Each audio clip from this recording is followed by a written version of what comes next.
Halo guys, jumpa lagi bersama Mimin di Post Gaming. Untuk melanjutkan varian kemarin, Mimin tak bosan-bosannya untuk mengingatkan agar terus mensupport channel ini, agar Mimin terus semangat membuat video untuk menghibur kalian semua. Oke guys, kita lanjutkan part kedua dari episode 3 dan 4 Jiang Yu Penyun. Di part sebelumnya, Pang Licu membuat Luyan kesal karena mengatainya sebagai anak buangan yang tak diinginkan oleh ayahnya, sehingga membuat Luyan tak terima dengan perkataan itu dan berniat melawan Pang Licue.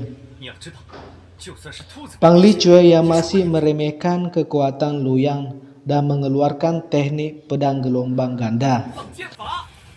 Namun seketika itu, Luyan berlari ke hadapannya dengan cepat serta menahan teknik itu dan berhasil mengambil pedangnya sehingga membuat keadaan pun terbalik. Yang awalnya Pang Licu yang begitu sombong sekarang menjadi ketakutan. Pang Lisue yang melihat itu semua mencoba untuk menghentikan Luyan. Akan tetapi, Luyan sudah tak mampu menahan amarahnya dan berkata, "Walaupun aku melepaskanmu, ayahmu Pang Qinghong tidak akan pernah melepaskanku. Karena dari awal Pang Qinghong sudah berjanji akan membunuh Luyan." Namun Luyan memberikan kesempatan kedua kepada Pang Licu dengan syarat Pang Licu harus berbuat baik kepadanya dan orang lain. Serta Luyan seketika menghapus kultivasinya sebelum melepaskannya, yang membuat Pang Licu terluka parah.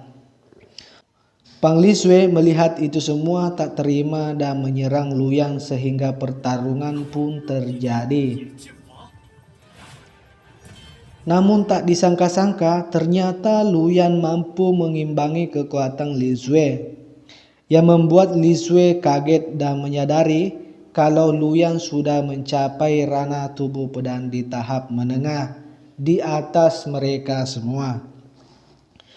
Sehingga Lisue memerintahkan semua anak buahnya untuk menangkap Luyan.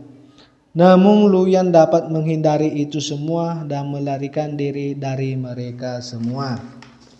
Lisue yang khawatir kepada adiknya dan menghampirinya serta memeriksanya. Setelah memeriksanya, Lisue pun terkejut karena kultivasi adiknya sudah dihancurkan. Seketika itu, Lisue menyuruh bawahannya membawa adiknya kepada ayahnya. Lin Xian yang melihat itu pun berniat untuk memberitahu ayahnya. Sesampai mereka di sana, Pang Qinghong pun tak terima perbuatan Luyan kepada anaknya. Ia pun memanggil anak pertamanya yang bernama Pang Qingyi dan menyuruhnya mengumpulkan bawahannya untuk menangkap Luyan dan menginginkan Luyan secara hidup-hidup. Pang Qinghong yang melihat anaknya dengan keadaan kritis mencoba ingin pergi ke istana Changlang secara pribadi, yang bertujuan untuk meminta bantuan kepada Dokter Agun agar anaknya bisa diselamatkan.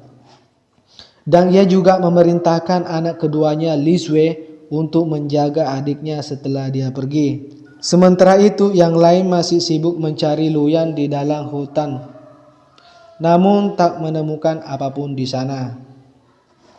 Keesokan harinya, Pang Qinghong pun pulang ke kediamannya dan menanyai hasil pencarian mereka. Namun dirinya tak mendapatkan hasil apapun.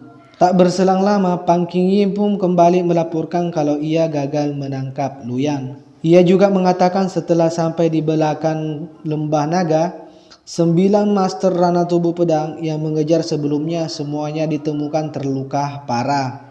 Dia juga mendapatkan jejak terakhir Luyan sampai memasuki hutan kabut iblis.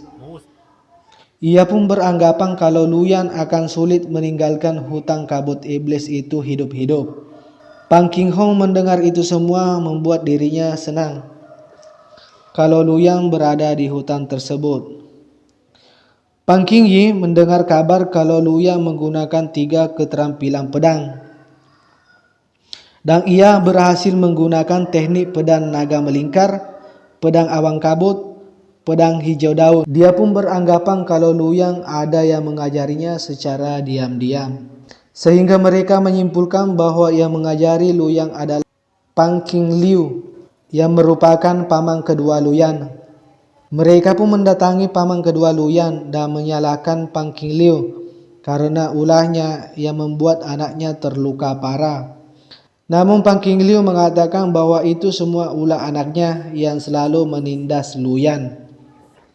Perkataan itu membuat Pang Qinghong marah dan menyerang paman kedua Luyan.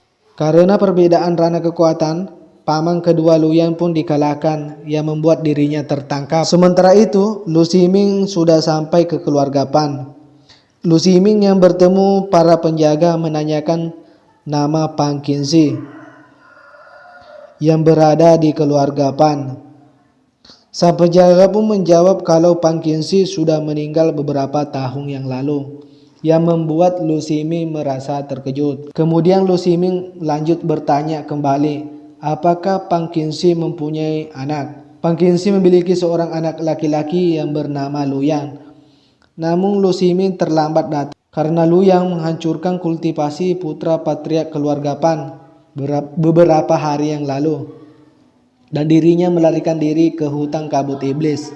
Mendengar hal itu, Lu Ximing pun kembali terkejut dan seketika mengeluarkan cahaya di matanya yang membuat si penjaga ketakutan dan memberitahu bahwa tuan ketiga dan anak buahnya lah yang mengejarnya. Jika ingin lebih tahu, tanyakanlah kepadanya. Yang ternyata tuan ketiga adalah Pang Qingyi, merupakan anak pertama Pang Qinghong.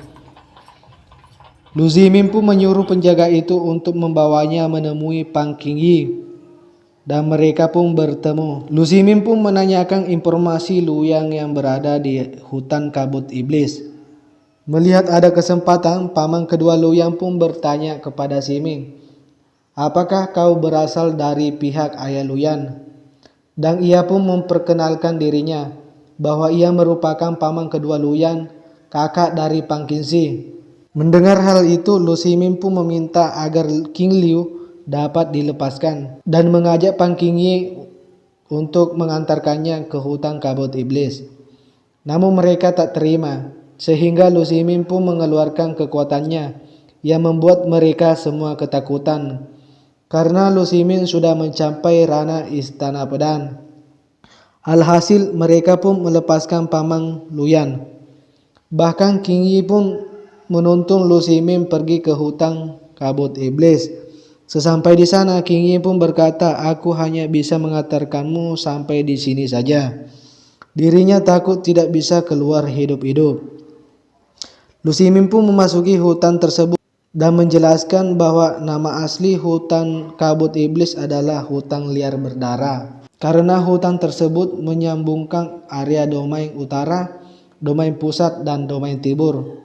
Hutan ini merupakan salah satu dari ke-10 pedang legendaris yang pertama kali muncul. Antara lain pedang Bloody Gold yang dibawa keluar oleh hantu darah. Kemudian leluhur hantu darah menjadi master pedang, bahkan dia mendapatkan keabadian. Sementara itu, Luyang yang berada di dalam hutan merasa kebingungan mencari jalan keluar dan merasa ada yang mengikutinya dari belakang.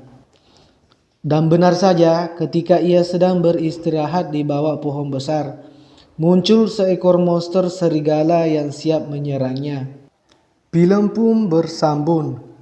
Oke guys, untuk melanjutkan part ketiganya, segera mungkin Miming akan upload videonya. Sekali lagi Miming ucapkan untuk mensupport channel ini agar Miming tetap semangat membuat video-video berikutnya.